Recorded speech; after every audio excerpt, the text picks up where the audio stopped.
Good morning વિદ્યાર્થી મિત્રો, ફરી એકવાર નવા ટોપિકની શરૂઆત કરીએ છીએ.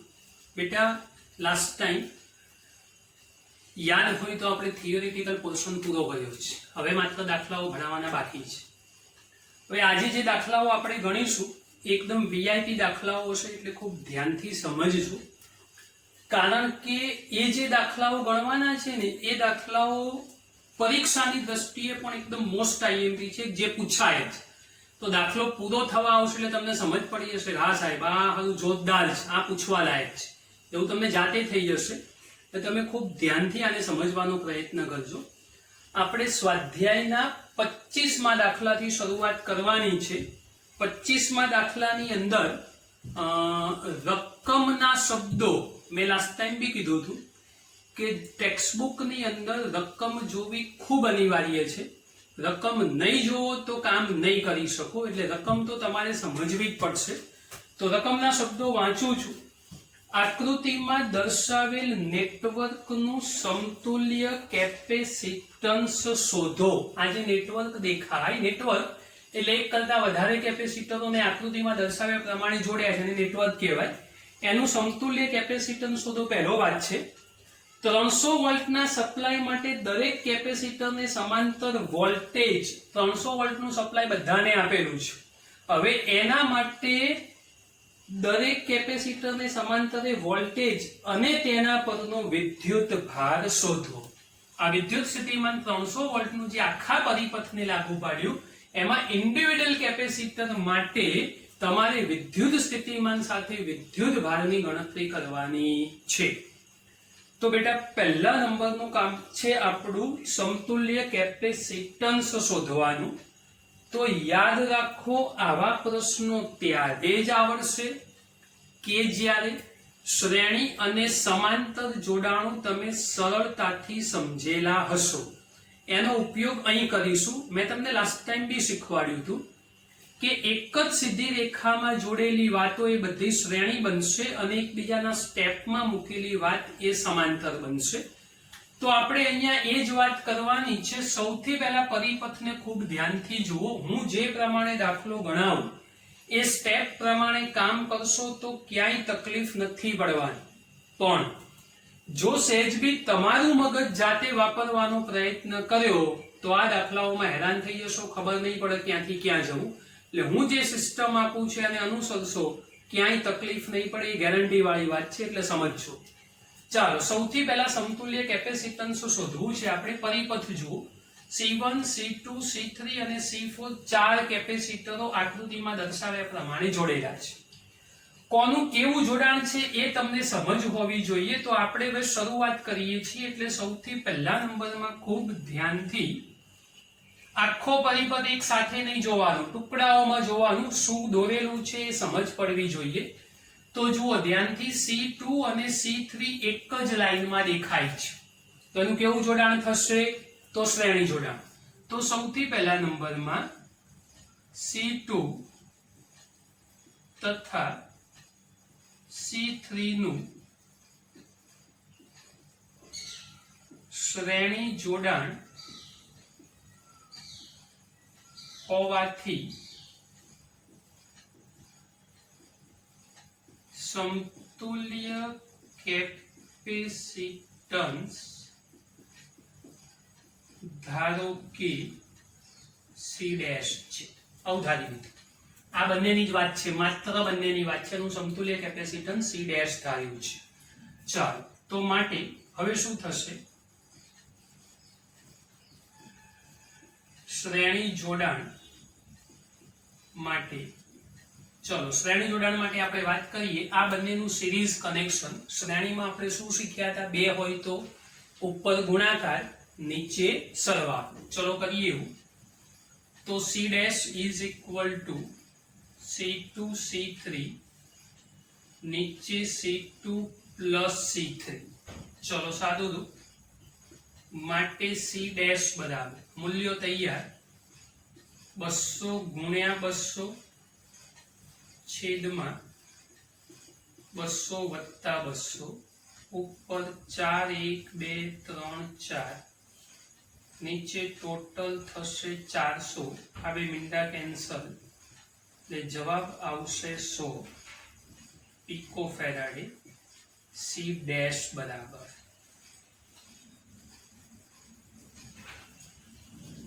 આ સી ડેશ માટેની વાત થઈ. ખાલી નોર્મલ પહેલી જ વાત સમજ્યા આપણે. આ બે જ કેપેસિટર અને બે કેપેસિટર માટેનું સમતુલ્ય શોધ્યું. આનો અર્થ શું થયો કે આપણી પાસે 1 2 3 4 કેપેસિટર હતા, એમાંથી બે નું સમતુલ્ય મળ્યું. હવે બે ભૂલી જાઓ, બે નથી, એની જગ્યાએ આટલા મૂલ્યનું એક જ કેપેસિટર છે એવું ધારવાનું. હવે એનો સમતુલ્ય પરિપથ દોરીએ છીએ, એટલે હવે બીજા મુદ્દામાં બિલકુલ ધ્યાનથી કામ કરવાનું છે. તેથી ઉપરના પરિપથનો સમતુલ્ય પરિપથ નીચે મુજબ થશે. ચલો ઉપરના પરિપથનો સમતુલ્ય પરિપથ બનાવીએ તો શું થાય? બાકી ક્યાંય અડવાનું નથી આપણે. આ એક કેપેસિટર બની ગયું, આ બે નું ભેગું એક બની ગયું, બાકીનું જેમ છે એમ સલામત. મગજને શાંત રાખજો, ઉતાવળ ના કરતા. પ્લસ માઇનસ 300 વોલ્ટ, આ તમારું 100 પિકોફેરાડે, આ આપણે શોધીને બેઠા 100 પિકોફેરાડે, અને આ ઓલરેડી 100 પિકોફેરાડે આપેલા છે.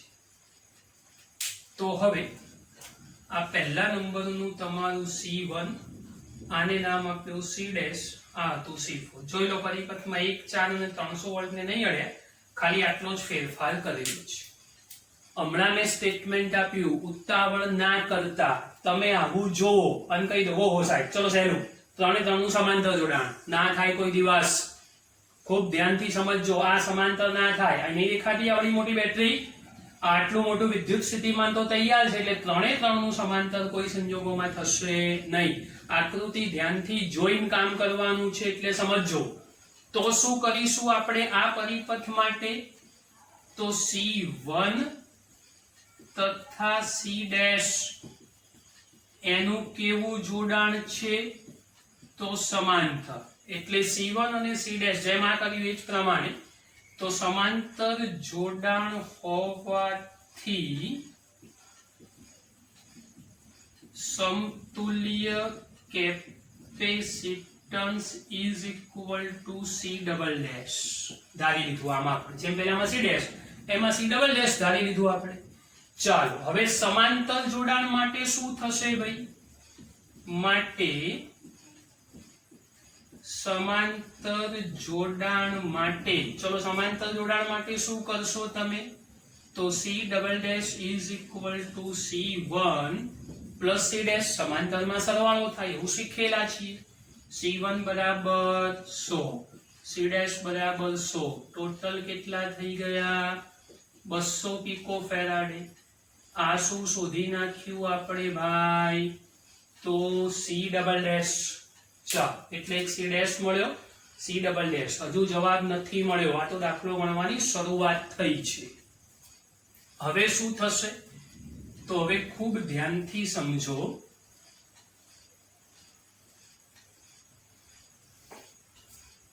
હવે આ જે પરિપથ આપણી પાસે તૈયાર થયો, આ બે હતા એનું એક કર્યું. હવે આ બે છે એનું એક જ થઈ જશે C ડબલ ડેશ. તો આ બે કાઢી નાખીશું, આ બે કાઢી નાખીશું, અને એ બે ની જગ્યાએ કેટલું કેપેસિટર બનાવીશું? એક જ. તો આના જેવું વાક્ય ફરી લખી દઈએ. તેથી ઉપરના પરિપથનો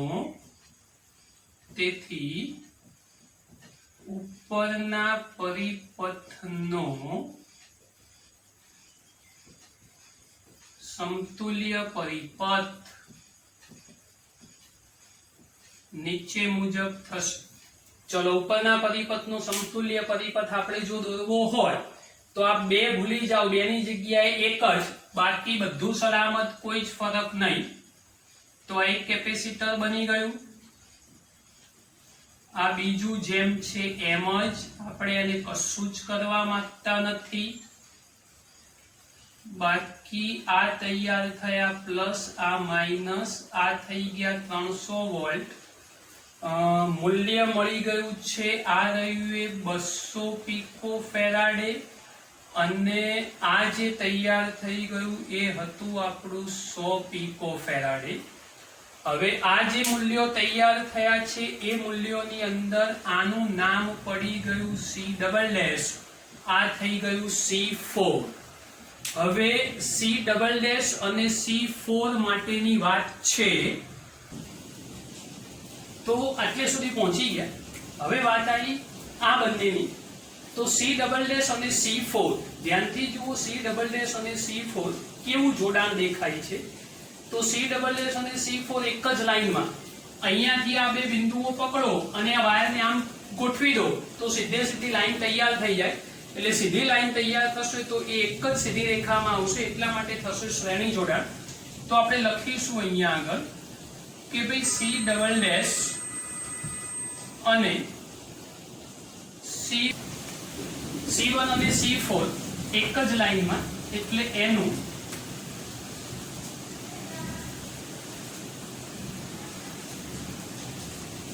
શ્રેણી જોડાણ હોવાથી, આની જેમ જ શ્રેણી જોડાણ હોવાથી સમતુલ્ય કેપેસિટન્સ. હવે C'', તો આને સમતુલ્ય કેપેસિટન્સ આપણે C'', આવું ધારી લેવાનું. ધારો કે C'', શ્રેણી જોડાણ છે એટલે ફરી આ વાત થશે, માટે શ્રેણી જોડાણ માટે, ચલો શ્રેણી જોડાણ માટે શું કરશો, 1 2 3 ઇઝ ઇક્વલ ઉપર ગુણાકાર નીચે સરવાળો, તો C'' ગુણ્યા C4 છેદમાં C'' વત્તા C4. ચલો માટે C'' is equal to C'' કેટલા શોધીને બેઠા છીએ, તો 200. C4 કેટલા છે આપણી પાસે, તો 100. નીચે કરીએ સરવાળો, તો 200 વત્તા 100, તો માટે શું થશે, C'' ઇઝ ઇક્વલ ટુ ઉપર 1 2 3 4 અને નીચે થશે 300. આ બે મીંડા ફરી એકવાર કેન્સલ, તો જવાબ આવશે 200/3 પીકો ફેરાડે. આ થયું C''. તો આપણી પાસે એવો પહેલો પ્રશ્ન હતો કે ભાઈ આ પરિપથનું સમતુલ્ય કેપેસિટન્સ શોધો. તો આટલી ડિટેલમાં આપણે આનું સમતુલ્ય કેપેસિટન્સ શોધ્યું છે. હવે સમતુલ્ય કેપેસિટન્સ પછી આગળ વાત બાકી છે કે ભાઈ 300 વોલ્ટના સપ્લાય માટે દરેક કેપેસિટરને સમાંતરે વોલ્ટેજ લાગુ પાડેલો હોય તો એના દરેકે દરેક કેપેસિટર પરનો વિદ્યુત ભાર શોધવો પડશે. આ પ્રકારના પ્રશ્નોમાં બેટા ધ્યાન રાખવાનું છે કે આપણે જે સિસ્ટમથી આગળ વધ્યા છીએ હવે એ જ સિસ્ટમમાં દાખલાને રિવર્સ લઈ જવાનો છે. 4 માર્ક્સનો દાખલો છે, પરીક્ષામાં પૂછવા લાયક છે, માટે ખૂબ ધ્યાન રાખજો. હવે જેમ આગળ વધ્યા એમ ધીમે ધીમે તબક્કાવાર પાછા જતા જાઓ એટલે તમને વિદ્યુત ભારનો જવાબ મળતો જશે.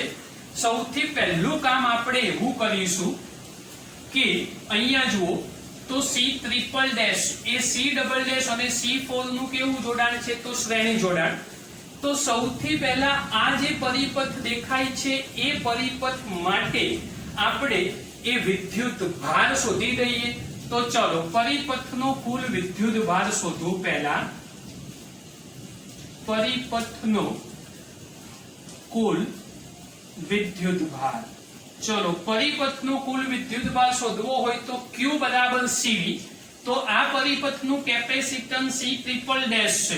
તો હું વિદ્યુત ભારને Q'' નામ આપીશ, is equal to C'' into V.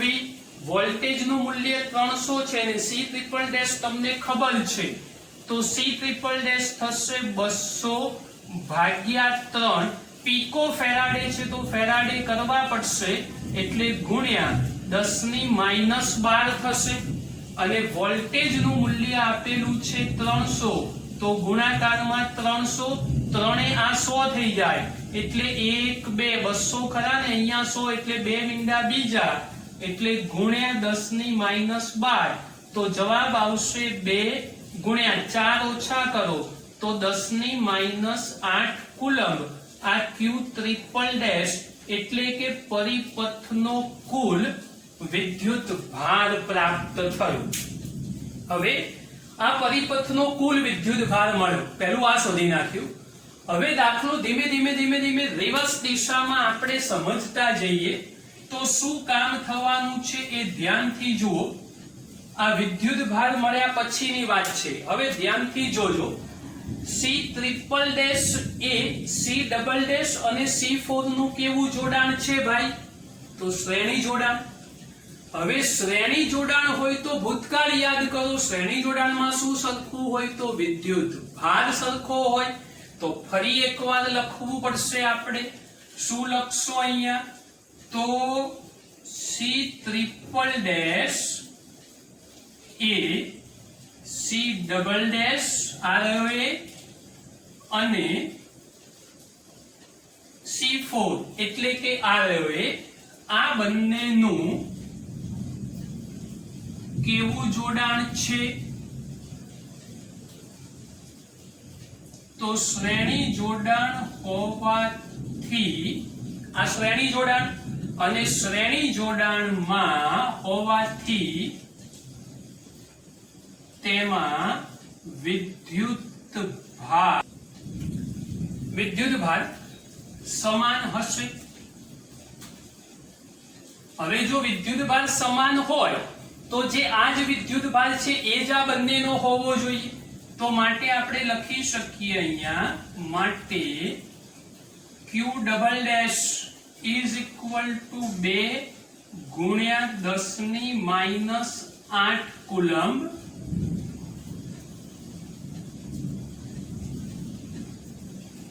તથા Q4 આ C4 પરનો is equal to 2 ગુણ્યા 10⁻8 કુલંબ.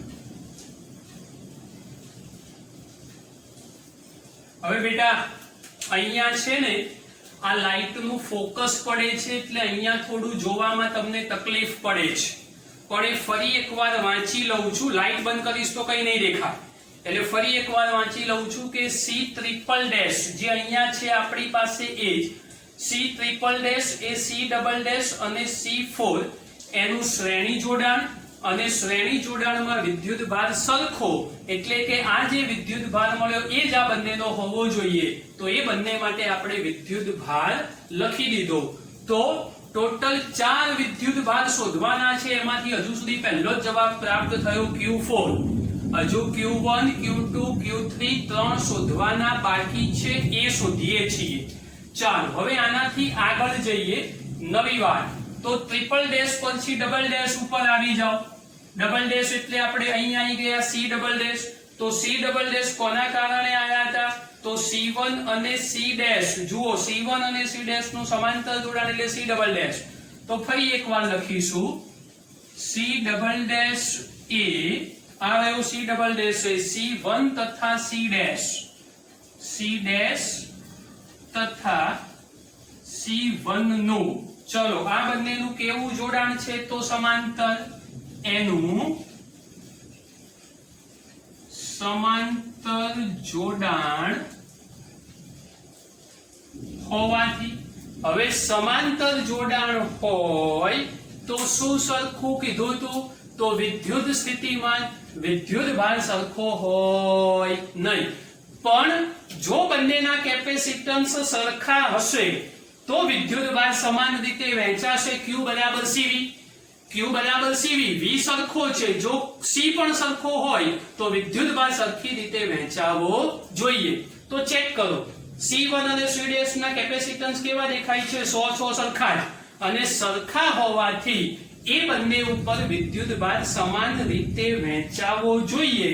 એટલે સમજો આ બંનેનું સમાંતર જોડાણ અને સમાંતર જોડાણ હોવાથી તથા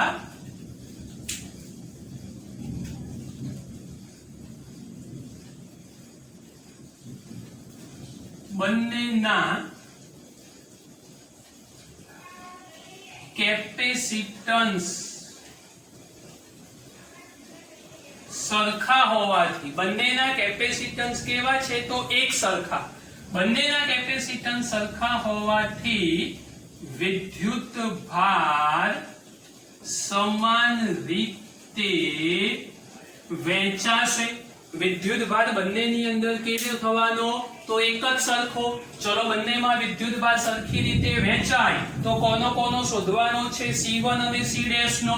તો માટે શું કરીશું આપણે Q1, કેમ કે C1 માટે Q1 તો Q1 is equal to આને સરખી રીતે વહેંચવાનો છે તો શું કરશો ભાઈ Q ડબલ ડેશ ભાગ્યા 2.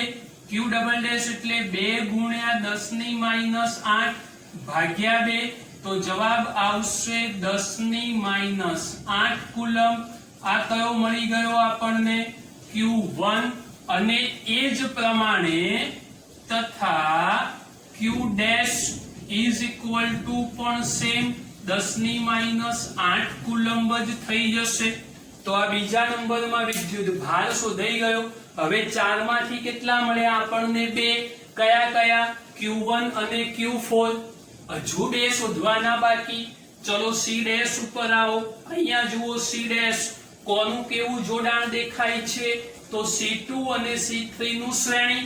ફરી પાછા શ્રેણીમાં આયા. વિદ્યુત ભાર સમાન. ખાલી લખવું પડશે આપણે. ચલો શું લખીશું હવે તો હવે C ડેશ એ આ રહ્યો C ડેશ એ C2 તથા C3 નું C2 તથા C3 નું શ્રેણી જોડાણ છે અને માટે શ્રેણી જોડાણમાં વિદ્યુત ભાર સમાન હશે.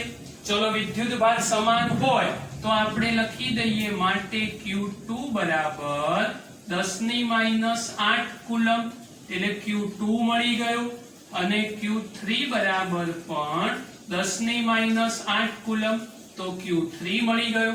તો જોઈ લો આ જ પ્રમાણે Q1 Q2 Q3 Q4 ચારે ચાર વિદ્યુત ભાર શોધાઈ ગયા. બેટા પ્રશ્ન VIP છે, ધ્યાનથી સમજજો.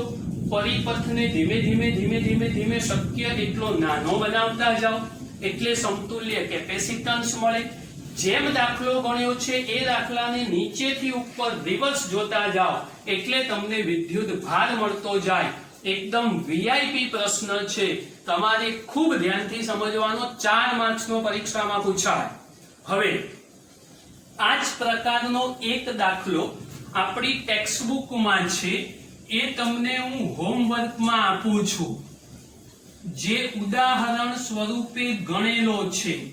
ઉદાહરણ 2.9 તમારી પ્રેક્ટિસમાં તમારે કરવાનું. મેં જે સિસ્ટમ આપી એ જ સિસ્ટમને જો અનુસરશો તો 2.9 ગણવામાં ક્યાંય તકલીફ પડશે નહીં.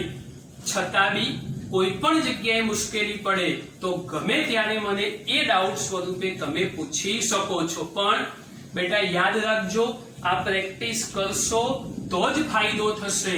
પ્રેક્ટિસ નહીં કરો તો 100% નુકસાન થશે. આ બંને દાખલાઓમાંથી એક દાખલો બોર્ડની પરીક્ષામાં પૂછાશે. આ 100% કહું છું, યાદ રાખજો. સ્વાધ્યાયનો 5મો દાખલો 2.5 ફરી એકવાર રકમમાં ધ્યાન આપજો. પ્લેટો વચ્ચે હવા હોય તેવા સમાંતર પ્લેટ કેપેસિટરનું કેપેસિટન્સ 8 પિકોફેરાડે છે. હવા હોય એટલે હવા માટે આપણને કદાચ યાદ હોવું જોઈએ. આપણે C0 લખીશું. C0 બરાબર 8 પિકોફેરાડે એટલે સાદું રૂપ થશે 8 ગુણ્યા 10 ની માઈનસ 12 ઘાત ફેરાડ. આ C0 તૈયાર થઈ ગયું પહેલા નંબરમાં. જો પ્લેટો વચ્ચેનું અંતર અડધું કરવામાં આવે, જો પ્લેટો વચ્ચેનું અંતર અડધું કરવામાં આવે અને તેમની વચ્ચેના અવકાશને ડાઇલેક્ટ્રિક અચળાંક 6 ધરાવતા દ્રવ્ય વડે ભરવામાં આવે, એટલે ડાઇલેક્ટ્રિક અચળાંક K is equal to 6 અને અંતર D dash is equal to D by 2 એવું કીધેલું છે કે પ્લેટો વચ્ચેનું અંતર અડધું કરવામાં આવે અને વચ્ચેનો અવકાશ ડાઇલેક્ટ્રિક અચળાંક 6 ધરાવતા દ્રવ્ય વડે ભરવામાં આવે તો તેનું કેપેસિટન્સ કેટલું થશે. ચાલો સૌથી પહેલા શૂન્યાવકાશ માટે એટલે કે હવા માટે. હવે હવા માટે આપણું કેપેસિટન્સ તો C0 is equal to epsilon 0 A upon D. આ સૂત્ર ખબર છે, અંતર D, આડછેદનું ક્ષેત્રફળ A થશે. ચલો C0 ની જગ્યાએ કિંમત મૂકી દઈએ 8 ગુણ્યા 10 ની -12 બરાબર એપ્સાઇલોન 0 A upon D. આ પહેલા નંબરની નોર્મલ વાત આપણી પૂરી થઈ ગઈ. આ સાદું ખાલી કિંમત જ મૂકી છે, હાલ બીજી કોઈ જ પ્રકારની કેલ્ક્યુલેશન કરી નથી. આ સમીકરણ નંબર 1 તૈયાર થઈ ગયું. હવે રકમના શબ્દો પ્રમાણે વચ્ચે 6 ડાઇલેક્ટ્રિક અચળાંક વાળું તમે માધ્યમ કંઈક મૂકો છો તો અંતર અડધું થાય. તો હવે ડાઇલેક્ટ્રિક મૂક્યા બાદ, ચલો ડાઇલેક્ટ્રિક મૂકવાનો પ્રયત્ન કરો. એ મૂક્યા પછી નવું કેપેસિટન્સ જો તમારે શોધવું હોય તો નવું કેપેસિટન્સ યાદ કરો, આપણે શીખ્યા હતા એને C કહી દો. તો શું સૂત્ર હતું ભાઈ? નવું કેપેસિટન્સ ડાઇલેક્ટ્રિક મૂક્યા પછી આગળના જૂના કેપેસિટન્સ કરતા K ઘણું હોય એટલે K into C0. પણ યાદ રાખજો C0 માં આપણને એ પણ ખબર છે કે અંતર અડધું હોવું જોઈએ. તો આપણે શું લખીશું અહીંયા કે C0 ની જગ્યાએ એપ્સાઇલોન 0 A એના છેદમાં D by 2. C0 તો ખરા જ, પણ અંતર અડધું કરવામાં આવે એવી પણ વાત છે. તો માટે શું કરશું ભાઈ? C બરાબર બગડો ઉપર લઈ જાઓ 2K epsilon 0 A upon D.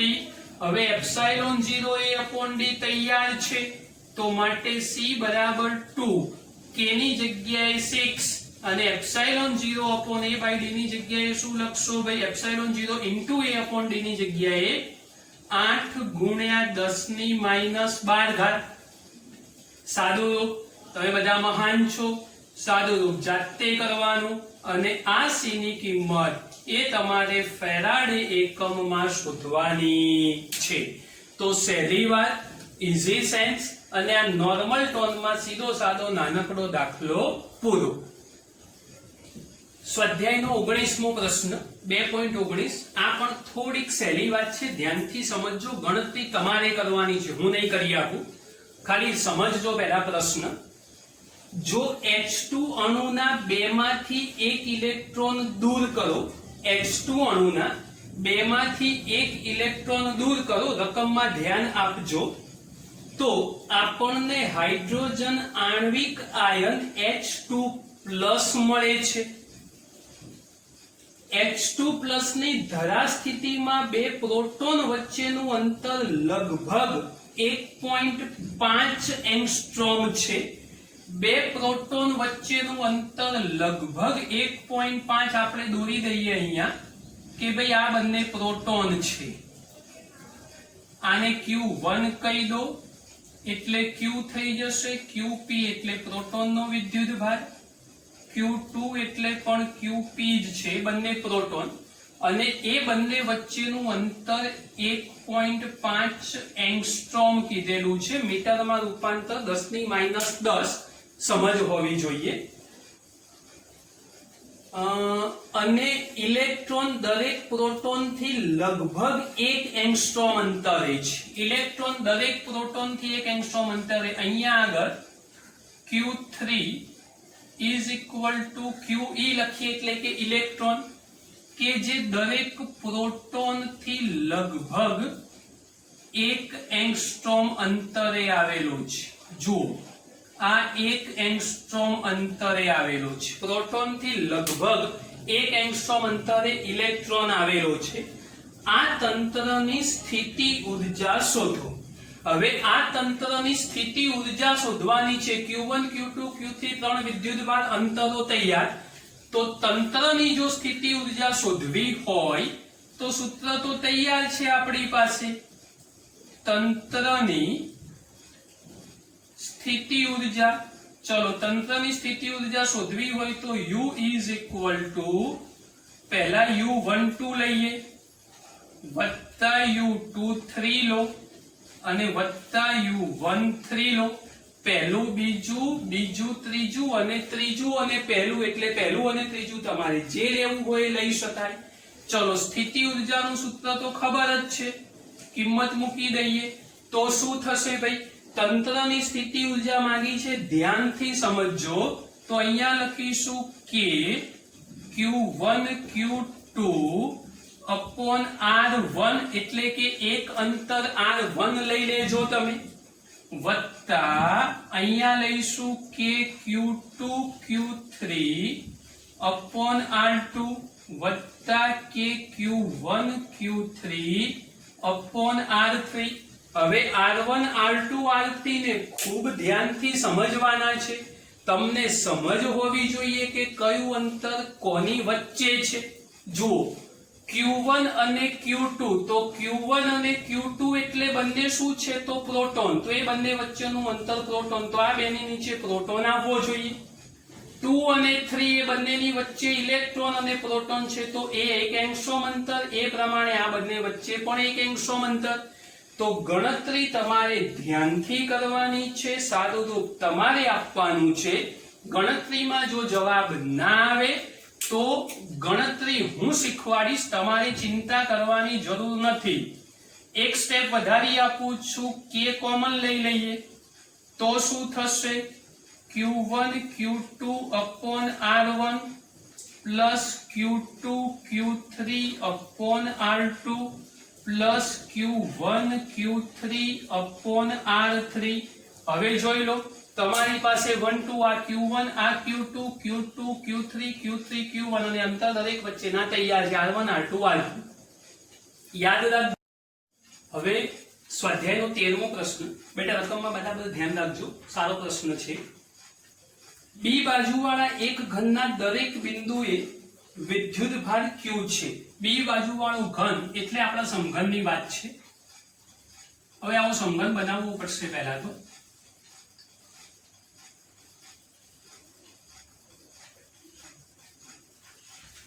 આ બી બાજુ વાળો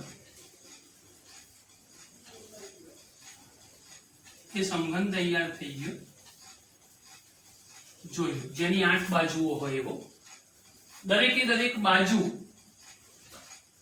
એની લંબાઈ એ બી જેટલી છે, આપણને ખબર હોવી જોઈએ.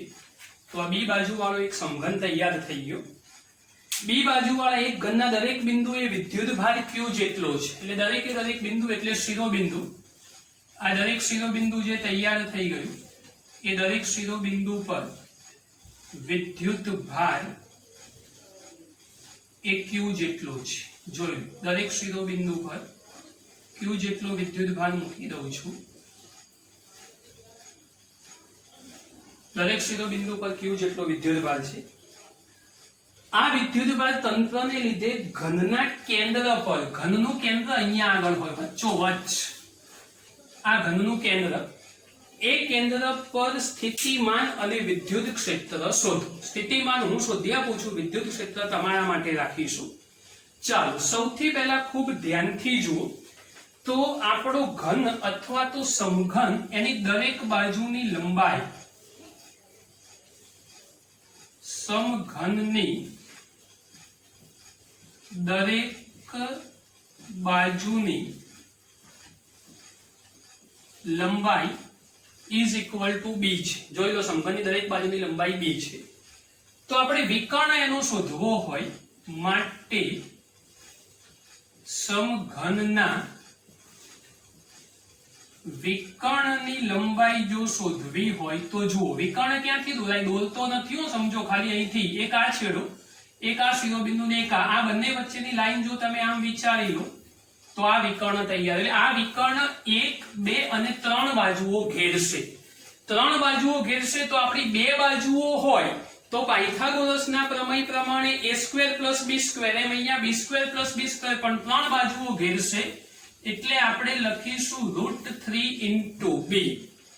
હવે તમારે શોધવાનું છે અહીંયા સમઘનના કેન્દ્ર પર, માટે આ તો વિકર્ણની લંબાઈ થઈ, માટે કેન્દ્રથી દરેક શિરોબિંદુનું અંતર જો શોધવું હોય તો √3 * b ભાગ્યા 2. જોઈ લો સેન્ટરથી આટલું એટલે ભાગ્યા 2 થવું જોઈએ. સમઘન આપણી પાસે તૈયાર છે એટલે સમઘનની ટોટલ કેટલી બાજુઓ હોવી જોઈએ તો 8.